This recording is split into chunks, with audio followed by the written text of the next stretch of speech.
Baiklah, Assalamualaikum warahmatullahi wabarakatuh. Perkenalkan, nama saya Muhammad Oktaviansyah dari jurusan FKIP, dari jurusan PGSD, Fakultas FKIP di Universitas Riau. Saya hari ini akan menyampaikan materi tentang hakikat IPA. Baiklah, yang pertama adalah apa itu IPA? IPA merupakan bagian kehidupan manusia dari sejak manusia itu mengenal diri dan alam sekitarnya. Manusia dan lingkungan merupakan sumber objek dan subjek IPA. Menurut Amien, dalam Windahari pada tahun 2013, mendefinisikan IPA sebagai bidang ilmu ilmiah dengan ruang lingkup zat dan energi, baik yang terdapat pada makhluk hidup maupun tak hidup. Lebih banyak mendiskusikan tentang alam atau natural science seperti fisika, kimia, dan biologi. Sedangkan menurut Wahyana dalam Widyantari tahun 2012, IPA adalah suatu kumpulan pengetahuan tersusun secara sistematik dan dalam penggunaannya secara umum terbatas terhadap gejala-gejala alam.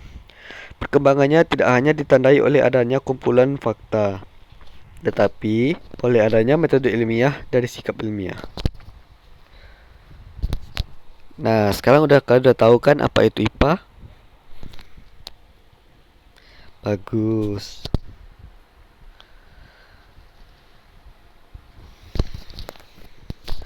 Pendidikan IPA merupakan salah satu aspek pendidikan dengan menggunakan IPA sebagai alat untuk mencapai tujuan pendidikan pada umumnya dan tujuan pendidikan sains khususnya. Menurut Swastra, pada Widyantari tahun 2012, IPA atau sains tidak hanya mencakup kumpulan fakta atau produk ilmiah saja, tetapi juga mencakup tentang sikap ilmiah dan proses ilmiah atau metode ilmiah. Ketiga komponen tersebut dijabarkan sebagai berikut. Sikap ilmiah, misalnya hasrat ingin tahu, kerendahan hati, sikap keterbukaan, jujur, pendekatan positif terhadap kegagalan, dan sebagainya. Sikap ilmiah merupakan perilaku ilmuwan yang mereka ikuti dalam penelitian ilmiah. B. Proses ilmiah. Proses ilmiah merupakan keterampilan berpikir atau thinking skill, yaitu suatu proses yang dilakukan oleh ilmuwan yang sering disebut sebagai metode ilmiah. Metode ilmiah adalah metode biasanya diikuti oleh ilmuwan dalam memecahkan suatu masalah. C. Produk ilmiah. Produk ilmiah adalah konsep, prinsip, dan teori ilmiah. Dasar pembentukan produk sains adalah data observasi yang dapat ditiru. Konsep adalah gagasan atau ide berdasarkan pengalaman yang relevan dan yang dapat digeneralisasikan. Teori adalah suatu generalisasi prinsip-prinsip ilmiah yang berkaitan dan yang menjelaskan segala tentang ilmiah. Bagaimana? Apakah sudah paham ketiga komponen dari IPA itu?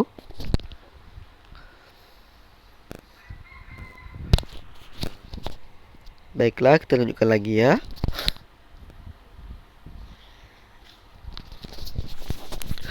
Hakikat IPA itu tidak semata-mata tidaklah pada dimensi pengetahuan. Dengan dimensi inilah, IPA hakikatnya mentautkan antara aspek logika material.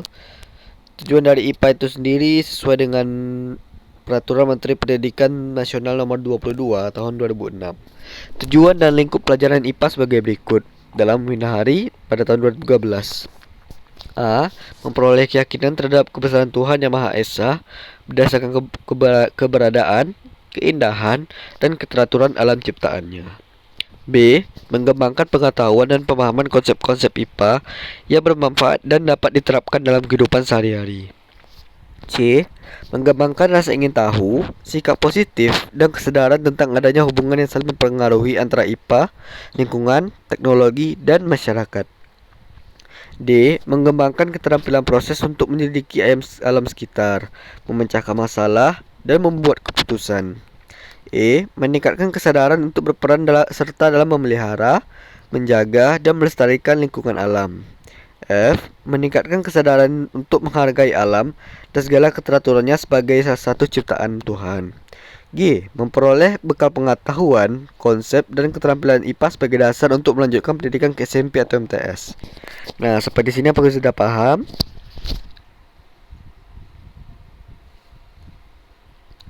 Oke, berarti sudah paham semua ya. Kita lanjutkan lagi. Nah, saja kita akan ke pengertian hakikat IPA. Istilah ilmu pengetahuan alam atau IPA dikenal juga dengan istilah sains. Kata sains ini berasal dari dalam bahasa Latin yaitu scientia yang berarti saya tahu. Dalam bahasa Inggris, kata sains berasal dari kata science yang berarti pengetahuan. IPA bisa juga disebut dengan natural science. Dalam kamus populer pada tahun 1951, natural science didefinisikan sebagai systematic and formulated knowledge dealing with material phenomena and based mainly on observation and induction, yang diartikan bahwa ilmu pengetahuan alam didefinisikan sebagai pengetahuan yang sistematis dan disusun dengan menghubungkan gejala-gejala alam yang bersifat kebendaan dan didasarkan pada hasil pengamatan dan induksi. Nah, sudah paham kan pengertian IPA?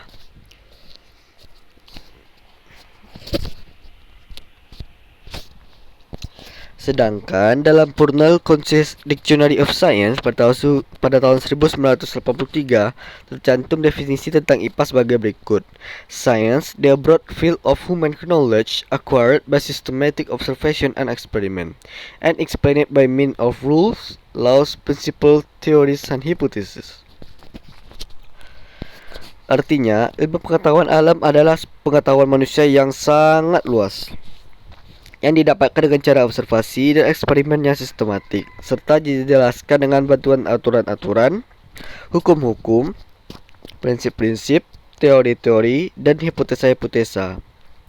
Dapat disimpulkan dalam pengertian di atas bahwa pada hakikatnya IPA merupakan ilmu pengetahuan tentang gejala alam yang dituangkan berupa fakta, konsep, prinsip, dan hukum metode teruji kebenarannya, dan melalui suatu rangkaian kegiatan dalam metode ilmiah. Dan IPA juga memberikan pemahaman kepada kita bagaimana caranya agar kita dapat hidup dengan cara menyesuaikan diri terhadap hal-hal tersebut.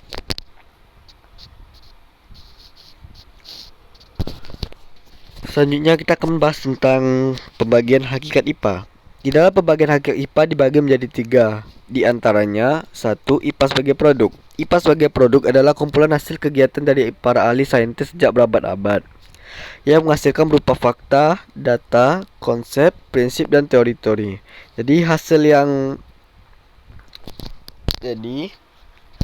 Hasil yang berupa fakta yaitu dari kegiatan empirik atau berdasarkan fakta. Sedangkan data, konsep, prinsip, dan teori IPA merupakan hasil kegiatan analitik. Fakta dalam IPA adalah pernyataan-pernyataan tentang benda-benda yang benar-benar ada atau peristiwa yang betul-betul terjadi dan sudah dikonfirmasi secara objektif atau bisa disebut sesuatu yang dapat dibuktikan kebenarannya. Misalnya, air yang sudah membeku dalam suhu 0 derajat. Konsep IPA adalah merupakan penggabungan ide antara fakta-fakta yang ada hubungannya satu dengan yang lainnya. Misalnya, makhluk hidup dipengaruhi oleh lingkungannya. Prinsip IPA adalah generalisasi atau kesimpulan tentang hubungan di antara konsep-konsep IPA. Prinsip ini bersifat analitik dan dapat berubah bila observasi baru dilakukan, sebab prinsip bersifat tentatif atau belum pasti. Misalnya, udara yang dipanaskan akan memuai adalah prinsip yang menghubungkan konsep udara, panas, dan pemuaian. Artinya, udara akan memuai jika udara tersebut dipanaskan. Selanjutnya itu hukum alam. Hukum alam adalah prinsip-prinsip yang sudah diterima, meskipun juga masih bersifat tentatif. Tetapi, karena mengalami pengujian-pengujian yang terlebih keras pada prinsip, maka hukum alam bersifat lebih kekal. Misalnya, hukum kekekalan energi. Yang terakhir itu teori ilmiah. Teori ilmiah adalah merupakan kerangka yang lebih luas dari fakta-fakta, data-data, konsep-konsep, dan prinsip-prinsip saling berhubungan. Teori ini dapat berubah jika ada bukti-bukti baru yang berlawanan dengan teori tersebut. Misalnya teori meteorologi yang membantu para ilmuwan untuk memahami mengapa dan bagaimana kabut dan awan terbentuk. Yang kedua yaitu IPA sebagai proses. IPA sebagai proses adalah strategi atau cara yang dilakukan para ahli saintis dalam menemukan berbagai hal tersebut sebagai implikasi adanya temuan-temuan tentang kejadian-kejadian atau peristiwa-peristiwa alam. Jadi, dalam prosesnya kita bisa berpikir dalam memecahkan suatu masalah yang ada di lingkungan. Melalui proses ini, kita bisa mendapatkan temuan-temuan ilmiah dan perwujudannya berupa kegiatan ilmiah yang disebut penyelidikan ilmiah. Di dalam suatu penyelidikan ilmiah ini terbagi menjadi 7 tahapan. Di antaranya, 1. Observasi atau pengamatan, yaitu kegiatan yang dilakukan dengan menggunakan panca indera. 2. Prediksi, yaitu memperkirakan apa yang akan terjadi berdasarkan kecenderungan atau pola hubungan yang terdapat pada data yang telah diperoleh. 3. Interpretasi, yaitu penafsiran terhadap data-data yang telah diperoleh dari hasil pengamatan. 4. Merencanakan dan melaksanakan penelitian eksperimen tahap-tahap penelitian. 5.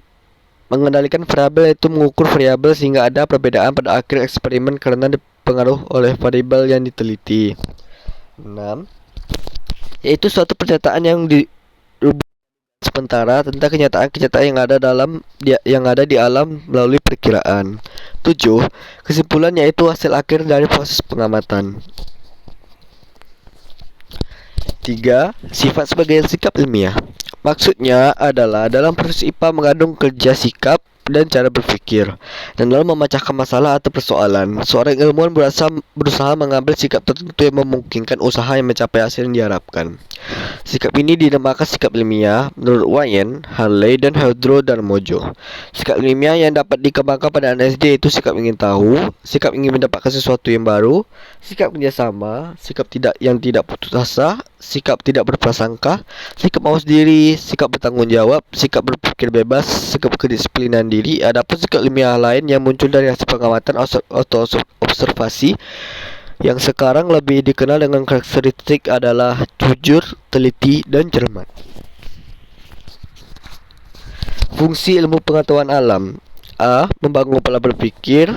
Dapat kita simak dari fakta sejarah bagaimana IPA terbangun dari pola berpikir manusia yang berkembang dari zaman ke zaman.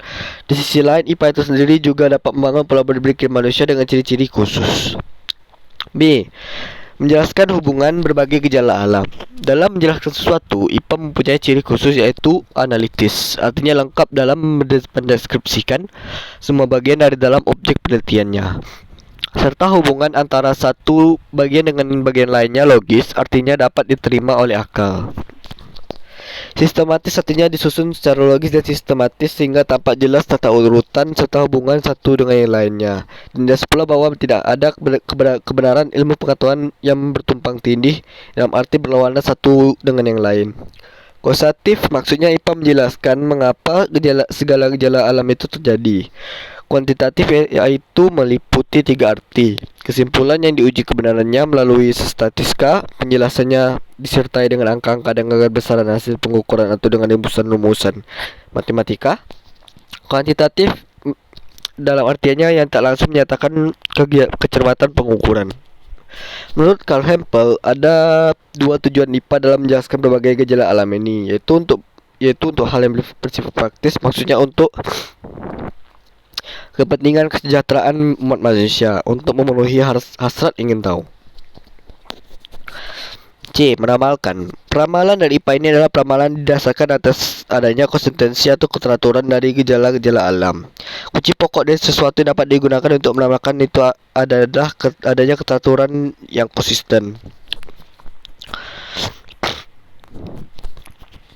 D. Menguasai atau mengontrol alam guna kesejahteraan manusia. Dengan IPA, orang bisa mengolah sumber daya alam. Orang juga dapat mendirikan industri-industri untuk menghasilkan barang-barang bagi kesejahteraan manusia. Dengan IPA, orang dapat mempermudah hubungan komunikasi maupun transportasi. Dengan IPA, orang dapat mencegah atau menghindari malapetaka akibat gejala alam. E. Melestarikan berbagai gejala alam.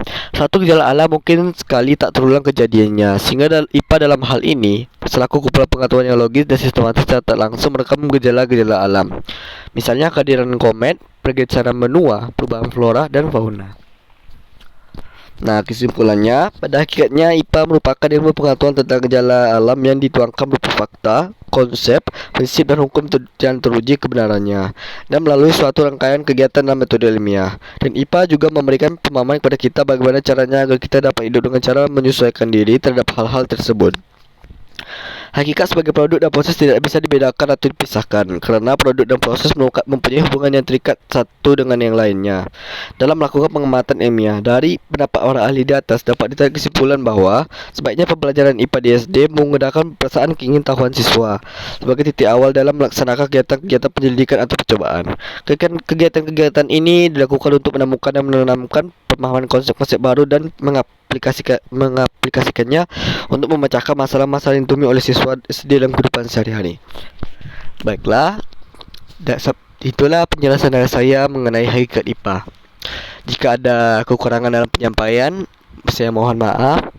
Assalamualaikum warahmatullahi wabarakatuh. Sampai jumpa.